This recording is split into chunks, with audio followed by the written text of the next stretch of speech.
What's cracking YouTube? It's your boy Doe back again with another reaction, man. Look, we got 10 NBA players who forced a rule change.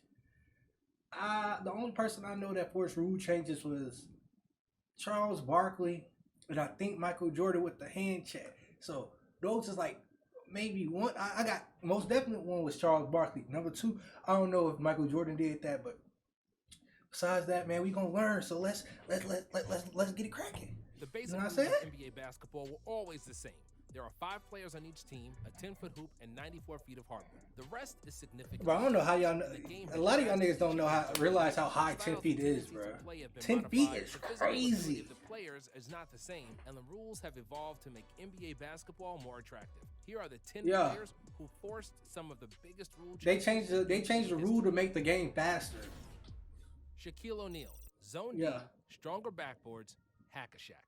Shaq was the second coming of Wilt Chamberlain and the only person who challenged Wilt's unofficial title of the most dominant big man ever. Extremely athletic and agile at 7'1" and 340 pounds, there was nobody that could have stopped Shaq in his prime. I could have. Mocked him at the free throw line with a loud clank sound when he failed to hit the net. Shaq had their number 2, and that number was 19.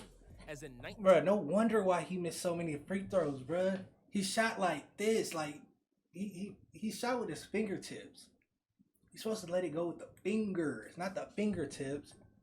He was just pushing it in his career, which now proudly serve as a monument in front of Shaq's house. While most of the damage was Jesus Christ, gyms, NBA arenas weren't equipped to handle the Shaq attack either. Big Diesel famously broke 2 backboards in his rookie year while he was still fairly slim and below 300 pounds. The NBA realized that they had to make a change for the big fella to stop shattering their rims. So they started making stronger stanchions and backboards. And just like Wilt, when Shaq got too dominant in the early 2000s, the league made a significant rule change. The defensive 3-second rules were implemented, aimed to stop teams from loading up big men in the paint, which teams mainly did to stop one person, Shaq. For the same reason, the illegal defense was removed, which was supposed to counter the 3-second rule and give teams a fighting chance to guard the Great Lakers center. And so finally, you can't run zone? Yes, you can. Happened in 2017, well after O'Neal's retirement. Hold up. Successors that bad free throw shooting, DeAndre Jordan and Dwight Howard, were butchering the game, and nobody wanted to watch one man at the free throw line possession after possession. So the NBA prohibited intentional fouls in the last 2 minutes of the game. I think you can play zone defense, bro. 5-second rule.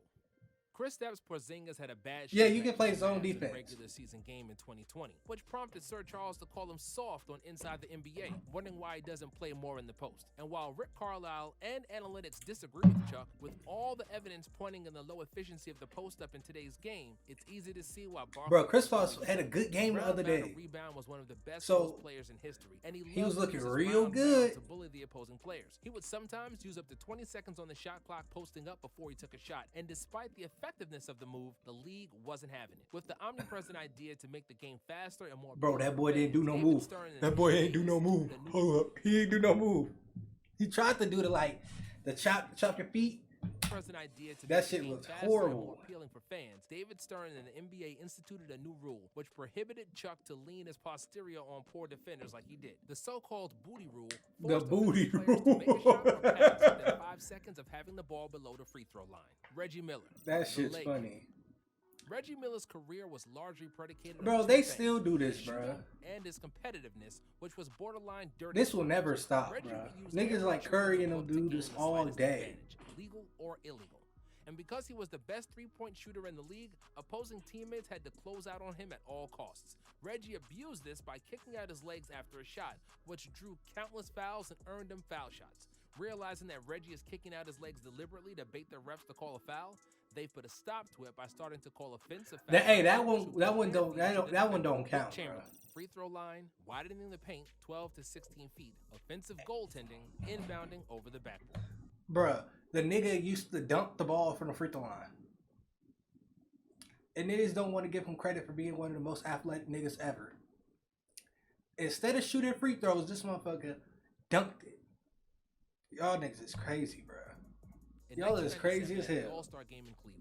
The NBA honored the 50 best players in NBA history, and Michael Jordan and Wilt Chamberlain had the opportunity to discuss who was more dominant. After a spirited back and forth, Wilt finally said to Jordan, "The difference between you and me is that they had to change the rules so I couldn't dominate. They changed the rules for you so that you could dominate."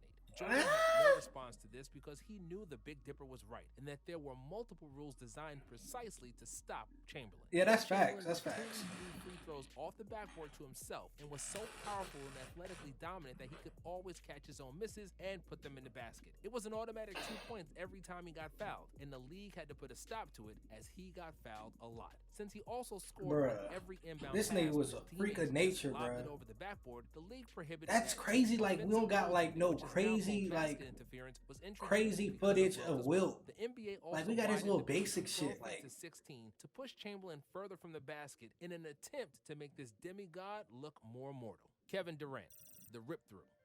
The best defensive players in the league are always thinking of various moves, skills, and tricks to put in their bag and make their offense even deadlier. Players like that putback dunk was kind of weak to me. Realized that when a defender was guarding them closely, all they had to do was to jump into his outstretched arm to create contact. Bro, they still do this, bro. No choice but to call a foul. The league this don't count. They still do this, bro. Too much of that, so they abolished the so-called rip-through. From 2012, the player drawing such a foul would no longer shoot free throws, and it was called a common foul, and their team would take the ball from the sideline. While there was no reward for your free throws, we can't say this rule change had much effect. James Harden still abuses this move to the max and constantly tries to tangle himself into the opponent's arm to draw a foul. Allen Iverson, palming the ball, dress code. Palming the ball. The most famous rule off the court involves Allen Iverson, his oversized white t-shirts and baggy jeans. Iverson looked like he dropped out of a hip-hop video when coming to be honest, it's just because of the era we was in. And I say we, but the era he was in. They wore... I wore baggy clothes too back in the day. But that's his shit. That's his era. That's I'm not surprised. He'll be just like Russell Westbrook. I said Russell Westbrook. He'll be just like Russell Westbrook. So he instituted a if he was playing today. Players to dress more Wall Street and less Wu-Tang Clan. While some of the players embraced the suits and the ties, Iverson always hated the NBA for making him dress in clothes he deemed uncomfortable, and he famously said, "Just because you put a guy in a tuxedo doesn't make him a good guy." Iverson was a target of another rule change, which wasn't exactly official, but it was a memo that instructed referees to look into Iverson's killer crossover. While he crossed players with speed, AI also helped himself by carrying the ball for a split second before moving in the opposite direction. The league forbade AI to palm and carry the ball, which made crossovers like the one on Jordan slightly rarer. A lot of niggas palm the ball because they head so small. With Jordan's second retirement, the league lost not only its biggest icon, like me, nigga, I don't gotta palm the ball because my hands is like floor is losing its meaning. They're fucking gigantic, static, predictable, and overly physical basketball, the NBA has begun to lose fans. That's why it's special. Hey, wait! What did it say? What did it say? Michael Jordan, what? The league lost not only Kobe Bryant, hand checking. Kobe? I thought that was fuck. That was the league lost not only its so I only got one right. But also became aware of how much the product on the floor is losing its meaning. After decades of static, predictable, and overly physical basketball, the NBA has begun to lose fans. That's why a special committee appointed by David Stern met in Phoenix in 2000 to decide. I would have been scrapping if somebody found me like that. The goal was to bring back the attraction. Boy, look at them goggles, boy. I was bifocals. Rules were implemented in the 2001 season. The zone defense was no. Can we all agree that Trace McGrady? Wait, all right. I got a question. Comment this in the comment section. Is Trace McGrady better than Ray Allen? Yes, he's better than Ray Allen and Reggie Miller. Bro, to be honest, Trace McGrady should be like, if Kobe's like number 2. Tracy McGrady got to be number 4. No lie. He got to be number 4 because D-Wade. Defensive 3 seconds were introduced. So it go Michael, 2004, Kobe, D-Wade, the intention was McGrady. But if McGrady didn't get injured, the number of points. Man, it was McGrady then D-Wade. But if was a fifth. Where Pistons defenders were smothering Kobe with their physicality, we attributed the boy, Tayshaun Prince was a monster, even though bro. He was the best guard in the league at the time. Bryant shot just 38% in the series, in which the Lakers averaged a measly 82 points per game. Just a few seasons later, Kobe averaged 35 in a season. Bruce Bowen, landing zone rule. Oh, because he used to be all over people's space. In the first decade of the new millennium. But he was one of those lockdown defenders back in the day. The original 3-and-D player was tough as nails, and he had no conscience on the court. He'd do everything in his power to stop his opponents, which also meant injuring them if necessary. Bowen was famous for sliding his feet beneath the shooters, which would often result in ankle sprains of players that had to go against Bruce. In 2006, the league instituted That nigga is dirty, bruh. which said that players must have a safe space to land and was a direct correlation to Bowen's antics. George Mikan. Yeah, George Mikan, wide in the 6 paint. to 12 feet, defensive goaltending. The NBA league was formed in 1940. I ain't gonna lie, bro. I be defensive goaltending all the time. Like, if I'm at the park, I just do that just for fun. I just like smack the ball out before it goes to the basket. That shit's funny. Bro, you should be able to do that. Like in the NBA Jam or something, you should be able to goaltend. Period. And its first Period. That makes it funner. Period. Was George Mikan, who played for the Lakers when they were still in Minneapolis. Mikan's He height can and dunk. size were an unguardable mismatch, as there weren't many people standing at 6'10" or taller at the time. Mikan's hook shot was unstoppable, and he was a beast on the defensive side of the floor as well. I remember how we played Hell some no. defense. The coach would put 4 players outside the paint, and I would stand under the basket. When the opposing team shot, I would just kick it out before it went into the basket, Mikan recalled. This nigga tactic said, forced kick the it league out. to introduce goaltending, making it impossible to block the shot with a downward trajectory. However, even with this new rule, Mikan was too hot to handle. Who was good back in the day? Lucas, the Busher. That's his name. I don't know how you say his last name, but he was nice. Mikan's game by widening the paint from 6 feet to 12. Because he can only be in the paint for 3 seconds, the league official forced Mikan to attack from twice the distance, which made it somewhat easier to defend him. Although his Okay. numbers dropped a bit, he still won. My dumbass. I was like, why would they double the paint?